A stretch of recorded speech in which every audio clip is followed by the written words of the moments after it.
Que tous ceux qui te cherchent soient joyeux et fiers en toi, que ceux qui aiment ton salut disent sans cesse, l'Éternel est grand.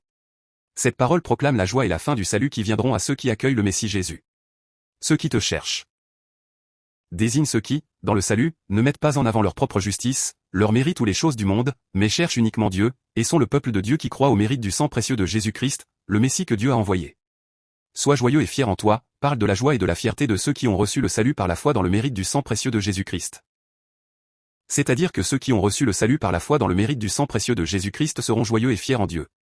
Après le jardin d'Éden, nous, les humains, vivions sous la condamnation de Dieu, loin de Dieu, esclaves de Satan dans toutes sortes de souffrances et de tourments.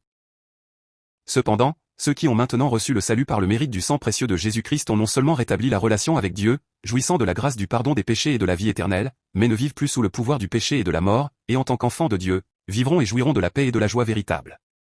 Sous la garde constante, la protection, le remplissage et les réponses de Dieu.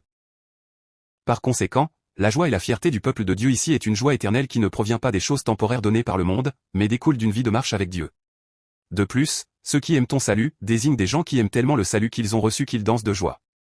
C'est une personne qui aime tellement le salut qu'elle a reçu qu'elle sourit rien qu'en pensant au ciel, et professe toujours l'amour et la gratitude envers Jésus, qui l'a sauvée.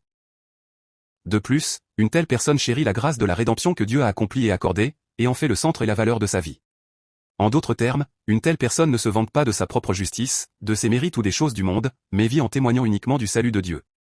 Aussi, une caractéristique de la vie donnée à ces personnes est, disent sans cesse, l'Éternel est grand.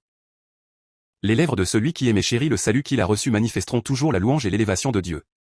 Parce que le salut que Dieu a accompli et accordé est si grand, si étonnant et si digne de gratitude. En particulier, cette gratitude et cette louange incitent naturellement à aspirer au ministère de Jésus. Parce que la grandeur de Dieu se révèle le plus clairement dans la mort et la résurrection de Jésus-Christ sur la croix.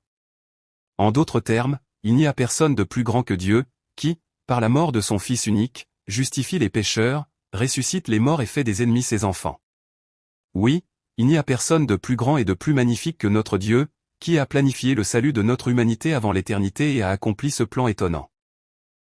Par conséquent, l'aveu, l'Éternel est grand, n'est pas une simple louange, mais la grande conclusion de l'Évangile.